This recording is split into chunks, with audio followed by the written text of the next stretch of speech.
제가 지금 해외를 엄청 많이 팔려다니잖아요. 한식 전도사. 네. 한국에 대해서 다들 물어보는 게 있어요. 너네 요새 뭐 먹어? 이게 한국에서 요새. 유행하는 게 뭐야?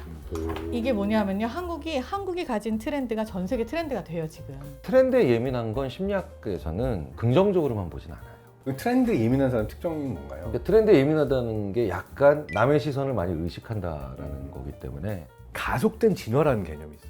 되게 살아남기 빡빡한 조건으로 만드는 거예요. 위기감과 압력을 10배, 100배로 올려버리면은 정상적인 세상에서의 진화의 속도보다 수십 배, 수백 배 속도로 진화하기 시작하는 거예요. 근데 이게 좀 슬픈 얘기인데 굉장히 변화에 민감하면서 빨리 나아가는 대한민국이 트렌드에만 민감한 게 아니라 살기 빡빡한 가속된 진화를 경험하고 있는 사회가 아닌가라는 생각도 종종 해요.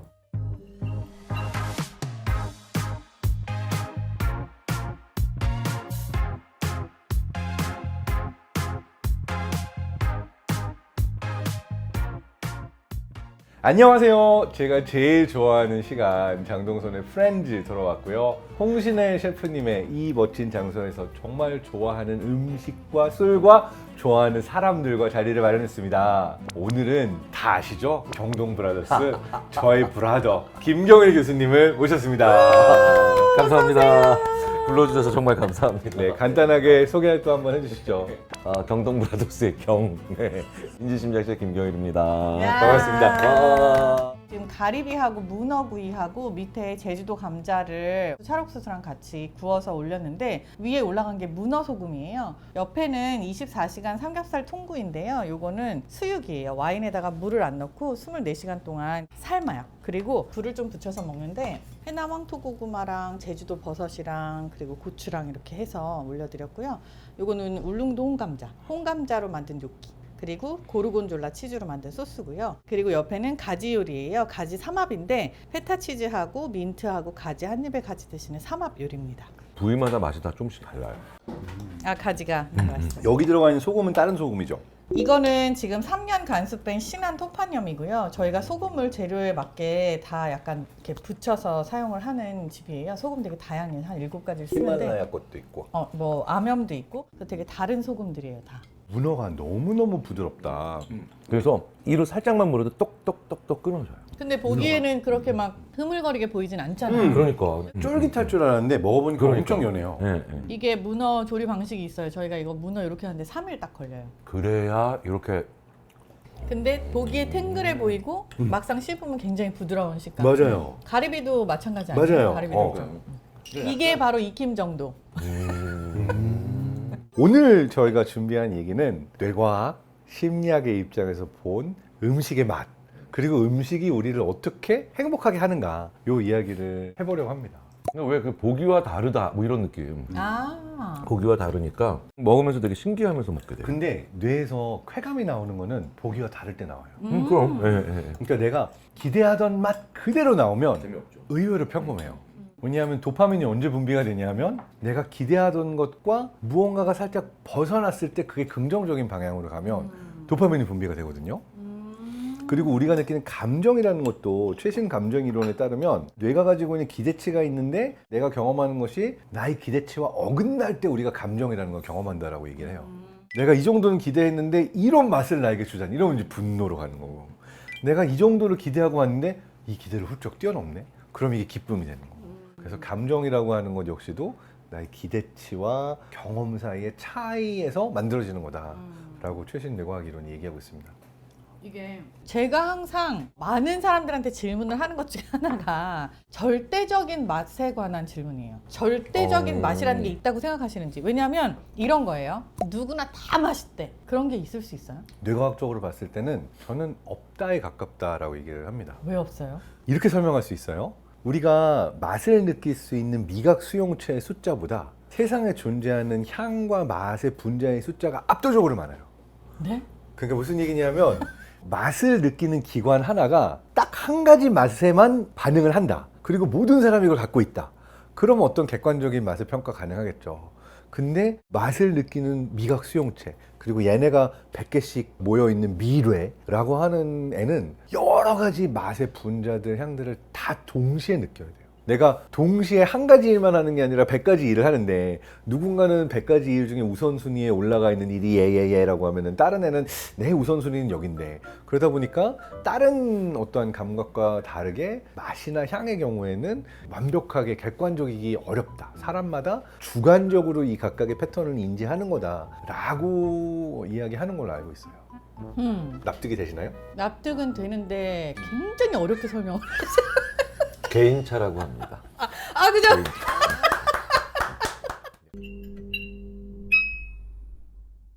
다시 돌아가서 맛이 절대적인 기준이 있냐라고 그러면 우리 다 셋 다 동의하는 게 맛은 주관적이다. 네. 근데 그렇다면 완전히 주관적일까? 완전히 주관적이라면 미슐랭 3스타, 1스타 이런 셰프가 의미가 없잖아요. 근데 맛을 더 잘 느끼는 사람이 있고 맛을 더 잘 분류하고 맛의 고수가 존재하는가? 이렇게 질문을 던져보면 재밌을 것 같아요. 그러니까 셰프들끼리는 인정하는 셰프들이 있는 거예요? 아니요. 셰프들끼리 인정을 한다라기보다 이 맛에 대한 훈련은 가르치면은 80점까지는 할 수 있는데 20점 못한다. 왜냐하면 이거는 타고나야 돼서.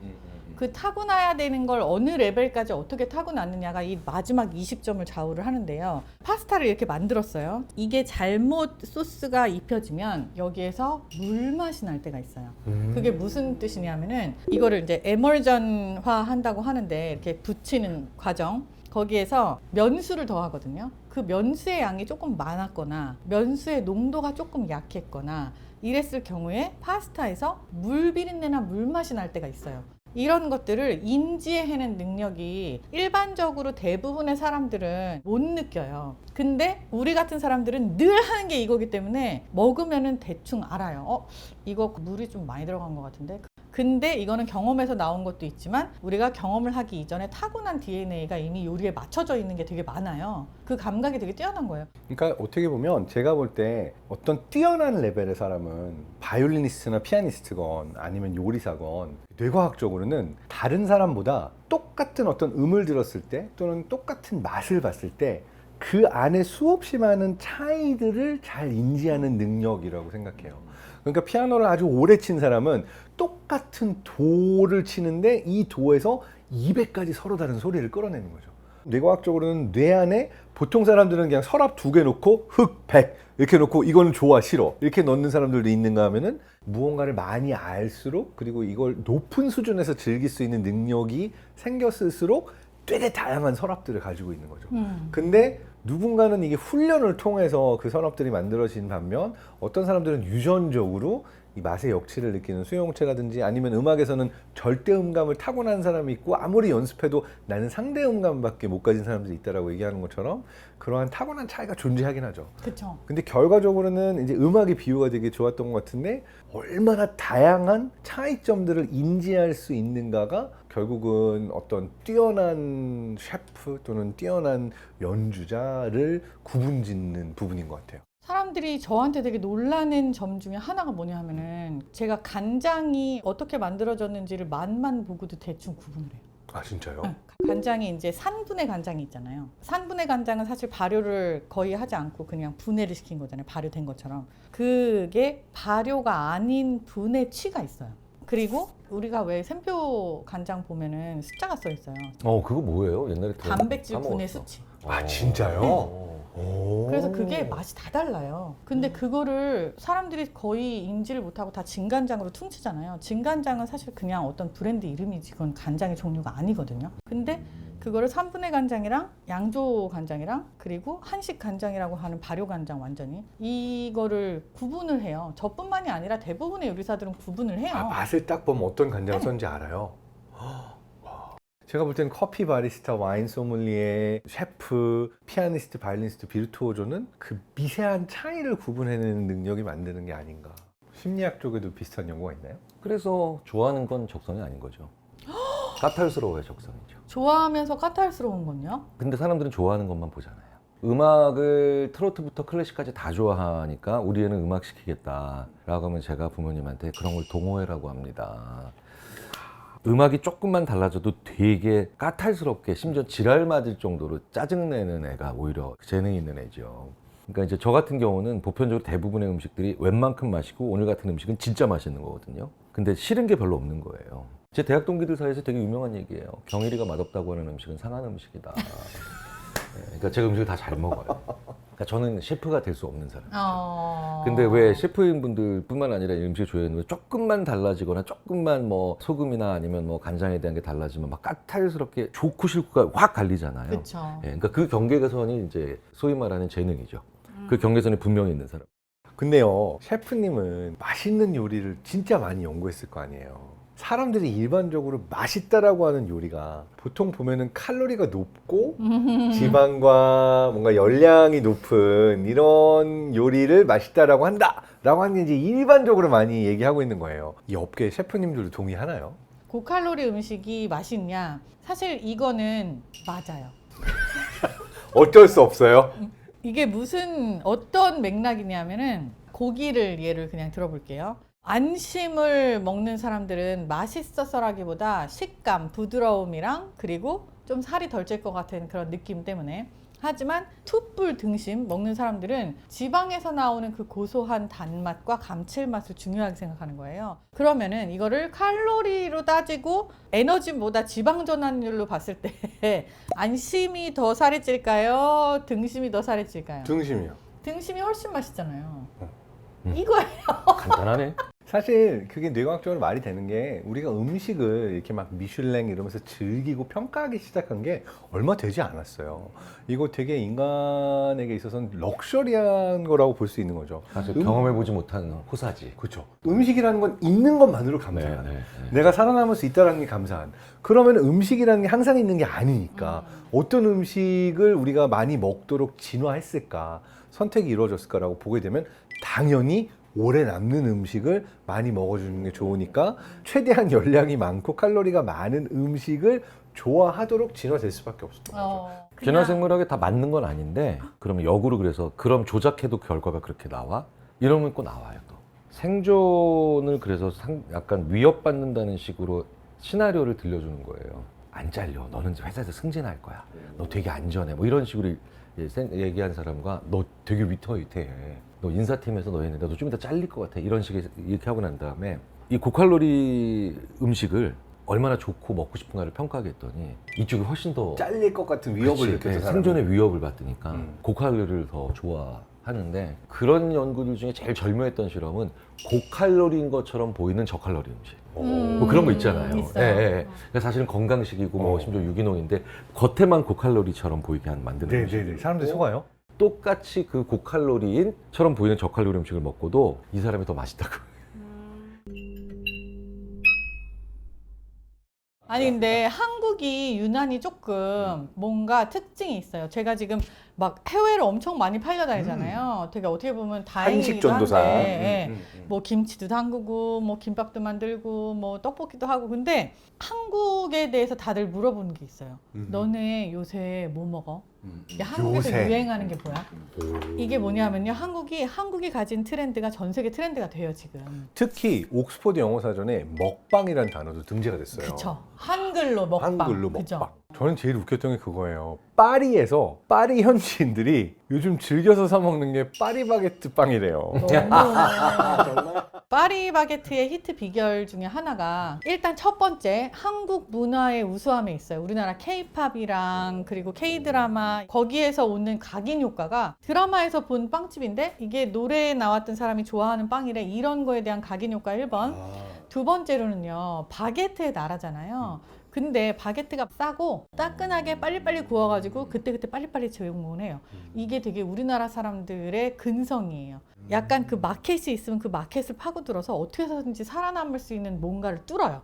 더 재밌는 게 뭔지 아세요? 미국에서. 미국 애들이 저한테, 제가 이제 한식 교육하면은 근처에 진짜 맛있는 프랑스 빵집이 있는데 갈래? 갔어. 파리바게트. 모두 다 이거 프랑스에서 온 빵집으로 알고 있어요. 미국 애들은 네, 이름이 파리바게트니까 야 이거 한국 거야 했더니 에이 농담하지 말라고. 심지어 로고까지 에펠탑이잖아. 야 한국인데 어떻게 파리바게트니? 그래서 내가 사진 다 보여주고 말이니까 미친 거 아니야? 와. 그러니까 진짜 우리가 현지화 잘하고 잘 뚫는 건 있는 현지화. 것 같아요. 제일 중요한 핵심. 맞아. 되게 재밌는 게 한국이 왜 이런 트렌드를 지금 다 주도하게 됐냐. 그러니까 우리는 빨라요. 그 빠른 게 뭐냐면은 대응 능력이 되게 빨라요.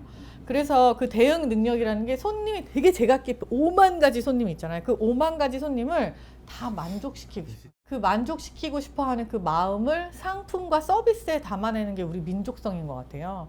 그래서 저는 뭘 느끼냐면 이게 테크 쪽 보고 있으면 인공지능 대가 이런 분들이 하는 인터뷰 보면 계속해서 공간 컴퓨팅, 메타버스 이게 아직 준비가 안 됐는데 이제 한 10년쯤 지나서 이제 서서히 뜨고 있어요. 이런 인터뷰가 나오거든요. 실리콘밸리 쪽에.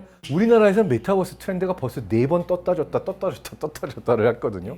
아직 현지인 미국에서는 제대로 시작도 안 한 트렌드가 한국에서 야 그거 이미 끝난 트렌드 아니야? 이렇게 이제 치부될 정도로 되게 뭔가가 빨리 떴다가 근데 지는 것도 빠른 게 조금 아쉽긴 해요. 유럽 같은 경우는 정반대거든요. 제가 살던 독일은 아직도 전화하면 인터넷 설치하는데 2달 걸리는 거예요. 너무 느려요. 근데 나중에 무언가가 다 이제 오고 나면 일단 사회의 일부가 된 거는 제대로 어떠한 폐해가 없이 잘 끌고 가려고 하는 노력들은 잘 하는데 한국의 특징은 이제 굉장히 빨리 달아올랐다가 뒷심이 조금 약한 부분이 있는 것 같아요. 그래서 궁금한 게 푸드 쪽도 어떤 트렌드가 다양하게 오고 변하고 잘 트렌드를 타고 있지만 그런 뒷심 약한 것들이 보이는지. 이거를 뒷심이라고 얘기하지 않고 우리나라가 지금 엄청 치열하고 빨라요. 근데 그게 왜 그러냐면은 사람들의 마음이 갈대 같아. 근데 그 갈대 같은 취향의 마음을 잡으려면은 빨라야 돼요. 근데 그 리드해야 된다고 우리가 얘기를 하는데 제일 큰 리드 그룹 중에 하나가 디저트 시장이거든요. 오. 디저트는 손님들이 원해서 만드는 게 절대 아니에요. 디저트는 공급자가 너네 이거 먹어야 돼 라고 해서 만들어 놓은 시장을 손님들이 무조건 따라오는 거예요. 옛날에 한 예로 우리 망치를 두드려 갖고 깨먹는 독일 과자 있었잖아요. 약과도 마찬가지고. 그러니까 이거를요 공급자가 만들어서 이런 걸 먹어야 돼라고 시장을 깔아줘요. 그렇게 하면 거기에 동의하는 소비자들이 그거를 사 먹게 되는 거예요. 소비자들이 그래서 어느 정도 이거를 사 먹고 모든 경험치를 나눴어요. 그러면은 이 사람들이 여기에서 새로운 걸 원하니까 옮겨가야 되거든요. 또 새로운 트렌드를 또 공급자가 공급을 해야 되는 거예요. 절대 소비자들이 나는 약과가 좋으니까 약과를 좀 사 먹어볼까 이렇게 해서 약과 시장이 발전하는 게 아니에요.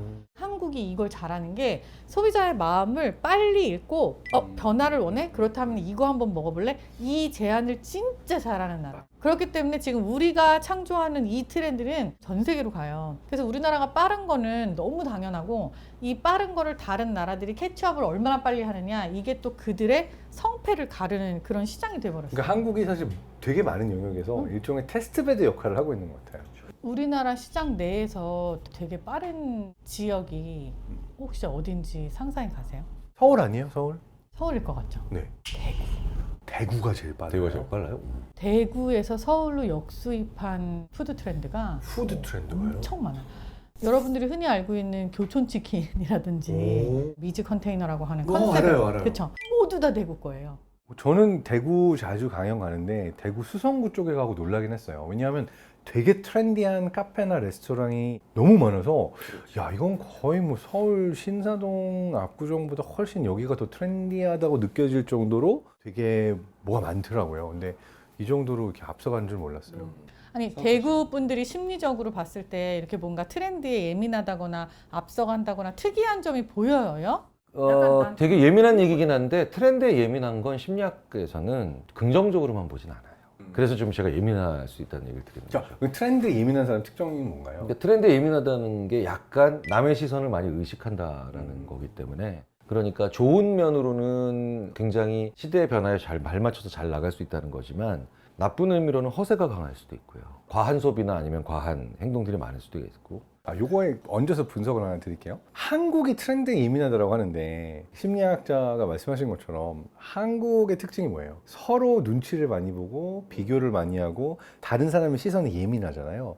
그 이유는 비슷한 사람들이 한 곳에 많이 모여 있고 서로가 서로 몇 달이 걸치면 바로 다 연결되어 있는 특징이잖아요. 그러니까요. 근데 이렇기 때문에 이 안에서 뭔가 다른 사람의 시선에 예민해지다 보니까 트렌드에도 예민해지는 게 있는데 제가 가본 대구의 특성은 그거예요. 부산만 가도요. 상공회의소 강의나 이런 데를 가게 되면은 서로 다 명함을 주고받아요. 그 대구의 이 경제인 연합이나 뭐 이런 데 강의를 가잖아요. 그러면 일단 딱 앉아서 어디 고등학교 나왔나? 이러면은 서로의 집안과 족보와 공통에 아는 사람들이 쫙 깔리는 거예요. 그래서 명함을 안 주고받고 서로 어디 고등학교 나왔냐고 물으면서 이미 서로에 대한 소개가 끝나는 곳을 본 게 거의 대구가 제가 기억에 남는 장소예요. 되게 특이하네요. 그러다 보니까 어떻게 보면은 한국 안에서도 대구 안에서는 내가 더더욱 이런 연결들이나 서로가 다 아는 곳에서 잘하지 않으면 되게 빠르게 내가 도태될 수 있다라고 하는 어떤 그런 생각을 할 수도 있지 않나? 그래서 더 특출나고 조심스럽게 더 생각해봅니다. 굉장히 크리에이티브하고 이런 사람들이 많은가 보다. 근데 이게 좀 슬픈 얘기인데, 되게 슬프고 위험한 얘기인데, 굉장히 변화에 민감하면서 빨리 나아가는 대한민국이 트렌드에만 민감한 게 아니라 살기 빡빡한 가속된 진화를 경험하고 있는 사회가 아닌가라는 생각도 종종 해요. 무슨 얘기냐면은 보통 진화라고 하는 건 적자 생존이고 새로운 유전자 변이가 일어나고 이러니까 오랜 시간에 걸쳐서 천천히 일어나는 게 진화예요. 근데 실험실에서는 진화를 가속시켜요. 되게 살아남기 빡빡한 조건으로 만드는 거예요. 생존해야 된다라고 하는 부분에 대한 위기감과 압력을 10배, 100배로 올려버리면은 자동으로 진화가 가속이 돼요. 그래가지고 생명체들이 평소에 정상적인 세상에서의 진화의 속도보다 수십 배, 수백 배 속도로 진화하기 시작하는 거예요. 한국은 되게 독특하게도 외국 연구자들의 눈으로 보면 굉장히 민족적으로 다양한데 오히려 문화가 단일한 문화라고 표현을 많이 해요. 우리가 일반적인 이런 얘기 많이 하죠. 진짜 한국이 어떻게 단일 민족이냐. 사실 엄청나게 다양한, 왜냐면 유전적으로 네, 보면은 왜냐면 이게 거의 대륙의 끝에서 거의 모든 애들과 치고받고 싸웠던 맞아요. 나라라서 일본과는 달리 엄청나게 다민족적인 이 코드가 많이 섞여 있죠. 근데 되게 재밌는 건 한국은 다민족 국가에 가까울 정도로 다양한데 문화가 단일화됐고, 그래서 아마 우리 내부에 가지고 있는 서로 각기 다른 민족적 유전적 뿌리를 가지고 있는 재능이 문화적으로 동질적인 재능에 버무려서 선호도가 나오는 게 아닐까라는 생각이 들어요. 아니 이 설명이면은 사실 우리나라가 왜 빠르고 치열한지도 다 이해가 진짜요? 되는 거예요. 그럼요. 지금 다 말씀하셨잖아요. 다민족인데 하나의 문화를 가지고 있기 때문에, 그래서 우리가 서로 눈치 보고 이렇게 저렇게 해서 치열하고 다양할 수 있다. 하지만 결론적으로는 우리는 하나다라는 그 세뇌당함에 계속 얽매여서 있는 거잖아요. 근데 그게 트렌드에도 해당이 되는 거군요. 그러니까 다 같이 늘 하던 걸 하다가 어느 한쪽이 갑자기 소금빵을 굽기 시작했어. 그러면 나도 소금빵, 나도 소금빵. 다 같이 소금빵의 트렌드가 돼버리는 거고, 그러다가 누군가가 갑자기 버터브레첼 이거 맛있는데 이러면 갑자기 모든 빵집에서 버터브레첼을 팔고 있는 거죠. 그러니까 그게 일본과 같은 집단주의 문화로 보면 비하하든 아니면 저평가하고 싶을 때 냄비주의, 냄비근성이라고 표현을 하면, 그럼 제가 이제 일본 친구들한테, 일본 심리학자한테 니들은 달궈지지도 않으면서 어디다 대고 막 이러고 있어, 막 이러고 이제 제가 그 얘기를 하죠. 오, 시원해. 사이다. 와, 오늘 진짜 맛있게 대화를 나눈 것 같아요. 오늘 프렌즈 세션에는 처음 나오셨는데 어떠셨나요? 연세대학교 심리학과의 서은국 교수님, 행복이 그건 보면 결론이 그거잖아요. 행복이 뭐냐? 좋아하는 사람이랑 맛있는 거 먹는 거. 맞아요. 네, 간단한데 행복해야 장수하잖아요. 뭐 건강하고. 그러니까 오늘 저는 수명이 한 3일 정도 이상 늘어나지 않았어요. 3일밖에? 이렇게 해가지고 1년에 10번 하면 한 달 늘어나는 것 같아요. 신혜쌤 오늘 어땠나요? 저는 되게 만나 뵙고 싶었었는데 오늘 막상 만나 뵈니까 사실 제가 질문하고 싶은 게 진짜 많았는데 10분의 1도 못했거든요. 시간 관계상. 그래서 한 번 더 해야 될 것 같아요. 경동 브라더스는 계속된다. 감사합니다. 감사합니다.